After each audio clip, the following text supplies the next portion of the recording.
আমার মুখে বিন্দু লাউ, মিল্ক লাউ এ কথা শুনে অনেকেই জানতে চেয়েছেন এই বিন্দু লাউ বা মিল্ক লাউটি দেখতে কেমন।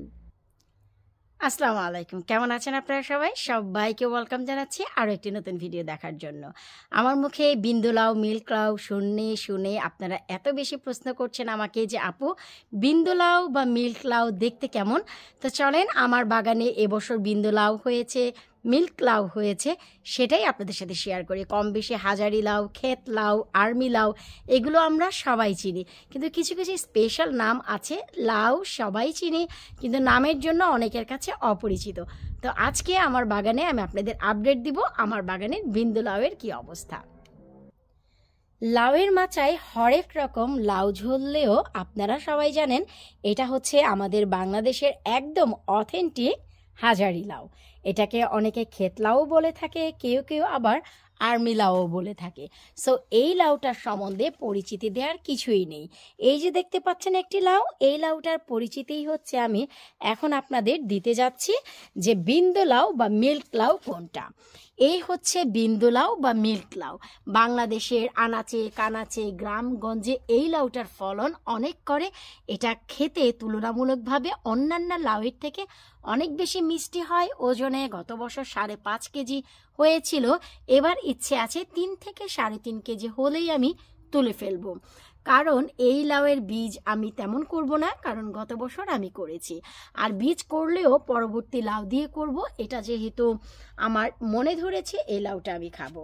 তো এই যে দেখতে পাচ্ছেন এটাকে এই জন্যই বিন্দু লাউ বলে, কারণ হচ্ছে গোলাকারের হয় আর ছোট ছোট এই যে বিন্দুগুলোর জন্য জানি না কেন বিন্দু লাউ বলে, বা একে অনেকে মিল্ক লাউ বলে। ঢাকা নারায়ণগঞ্জে গ্রামগঞ্জে বিন্দু লাউ বললেও ঢাকা আর নারায়ণগঞ্জে বাজারে হাটে গেলেই একে মিল্ক লাউ বলা হয়। তো এইখানে একটি হওয়ার পর এর আমি কিছুদিন আগেই পলিনেট করেছিলাম, যেহেতু এটা কাছে ছিল। পলিনেশন করে এই যে দেখেন পলিনেট করেছি, আলহামদুলিল্লাহ টিকে গেছে। পেছনের লাউগুলোকে আমি পলিনেটও করতে পারিনি, পলিনেশন তো করিনি, সুযোগ পেয়ে একটাকে পলিব্যাগ পরিয়ে দিয়েছি, জানি না টিকবে কিনা। তার কারণ আপনারা সবাই জানেন সামনের দিকে এত বেশি ডাটা আর লাল শাক যে এইগুলোকে পেরিয়ে আসলে আমি অনেক কিছুই করতে পারছি না। আর এটা যেহেতু হাতের নাগালি ছিল, তাই আমি এটার পরাগায়নটাও করেছিলাম। এটাও দেখেন আরও একটি বিন্দু লাউ। সঠিক পরিচর্যা যদি দিতে পারেন, আপনাদের গাছের আগায় আগায় গোড়ায় গোড়ায় সব জায়গায় শুধু লাউ আর লাউই দেখতে পাবেন। এই যে দেখেন বিন্দু লাউ, একই ডালে এখানে 4টি লাউ। এখন বলবেন কোথায়? 1টি, 2টি, 3টি, আবার মাথার গোড়াতেও আছে ছোট্ট করে 1টি, 4টি। তারপর এই যে দেখেন ওই যে 2টি। শুধু তাই না রে বাবা, আপনারা যতগুলো বিন্দু লাউয়ের শাখা দেখবেন সব জায়গায় দেখবেন যে জোড়া বোটা লাউয়ের মতন। এটা কিন্তু জোড়া বোটা লাউ না, এটা বিন্দু বা মিল্ক লাউ, কিন্তু জোড়া বোটা লাউয়ের মতনই একটি ডালে অজস্র আসে। তো মাথার উপরে যে লাউটা সেটা আমি ফেলে দেই, যেন এই দুইটা আপনার টিকতে পারে।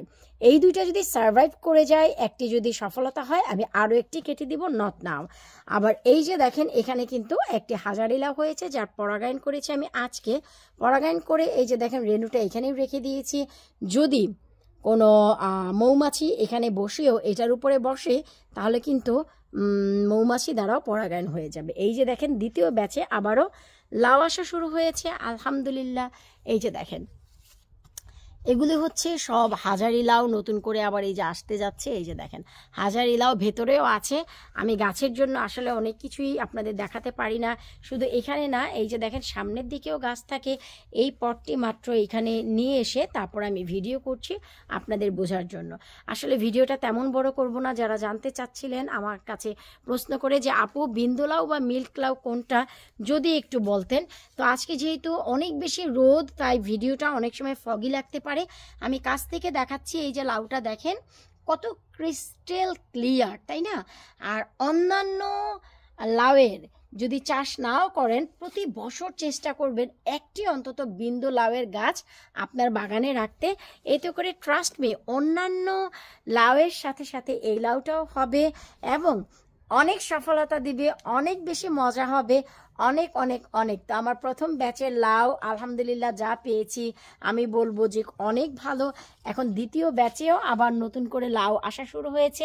এই লাউটিকে তুলবো খাওয়ার জন্য, 4টি অলরেডি তুলেছি আপনারা জানেন। আর এই দুটি হচ্ছে বীজ বানাবো। আর এই যে লাউটা মাঝখানে এটাকেও তুলে ফেলবো। এই যে দেখেন লাউয়ের ছড়াছড়ি আপনারা সবাই জানেন। আসলে এক পাশ থেকে খাওয়া শুরু করলে দেখা যায় শেষ করা যায় না। এই যে এটা হচ্ছে পেট মোটা লাউ, এটা হচ্ছে ওয়ান অফ দ্য বেস্ট লাউ আমি বলবো আমি যা খেয়েছি। তো এটার পর এই যে দেখেন এটাও মাশাল্লাহ বড় হচ্ছে, কিন্তু উপরের দিকে কিছু লাউ এসেছিল যেগুলো হলুদ হয়ে মরে যাচ্ছে, কারণ অত উপরে ভাই আমি কিভাবে পরাগায়ন করব আপনারা বুঝতেই পারছেন। আমি শুধু এখানে শাক খাওয়ার জন্য দিয়েছি আর সৌন্দর্যের জন্য, কারণ এই পটে কিন্তু আমি বেসিক্যালি করলা, ধুন্দুল এবং চিচিঙ্গা করি। বেসিক্যালি যা সৌন্দর্যের জন্য আমি এই পাশটাতে দিয়েছি, যেন একটি পাশ থেকে যদি হেঁটে দেখি অনেক অনেক যেন সবুজ মনে হয়। এই জন্যে কিন্তু এই পাশের গার্ডেনিংটা করা। আশা করব আজকে এই ভিডিওটি আপনাদের ভালো লেগেছে। যে বৈষম্য ছিল মনে যে বিন্দু লাউ, মিল্ক লাউ আর হাজারি লাউ এগুলি কোন ধরনের, তো বিন্দু লাউটা আপনারা পার্টিকুলারলি বুঝতে পেরে আশা রাখবো পছন্দ হয়েছে। বিদায় নিচ্ছে আজকের মতন, পরবর্তী ভিডিও দেখার আমন্ত্রণ জানিয়ে আল্লাহ হাফিজ।